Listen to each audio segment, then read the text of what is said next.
ஒரு ஊருக்கு நம்ம போறோம் அப்படின்னா, நம்ம ஒரு ஊட்டிக்கு போறோம்னா அங்க போய் வர்க்கி சாப்பிடுவோம், அந்த பாயிண்ட் போவோம். அது கொடைக்கானல் இருக்கா, சரி ஓகே குதிக்கலாம் ட்ரை பண்ணுவோம், வேலி போட்டிருப்பாங்க, அந்த குரங்குக்கு மாங்காலாம் கொடுத்து வந்துருவோம். இந்த ஊர்ல என்னென்னலாம் இருக்கு அப்படின்னு சொல்லிட்டு ஒரு பிளான் ஒன்று போடுவாங்கல்ல, மேப் மாதிரி. அதுதான் இவங்க கூட போனா காலைல 6 மணிக்கெல்லாம் எழுந்துடணும். அந்த 7 மணிக்கு பிரேக்ஃபாஸ்ட்டை முடிச்சிடணும், 9 மணிக்கு வண்டியில ஏறிடணும். அது மாதிரி தான் நானும் தாடி பாலாஜியும் ஒரு தடவை வந்து லிட்ரலி வந்து பார்த்தீங்கன்னா மாட்டிக்கிட்டோன்னு சொல்லலாம்.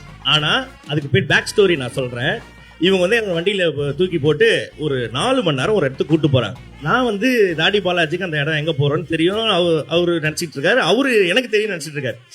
ஈடி கூட்டு போனா நல்லா நடந்து பார்க்கணும். சரி அப்படிலாம் எல்லாம் போயிட்டு நம்ம வந்து ஒரு ஸ்டாட்ஃபோர்ட் அப்படின்ற ஒரு இடத்துக்கு போயிட்டு இருக்கோம்.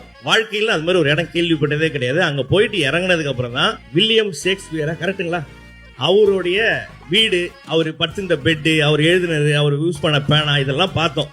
பார்த்துட்டு வந்து எல்லாம் முடிச்சதுக்கு அப்புறம் தாடி பாலாஜி வெளில வந்து கேட்கிறா, ஏமா இவர் யாருமான்னு கேட்டார்.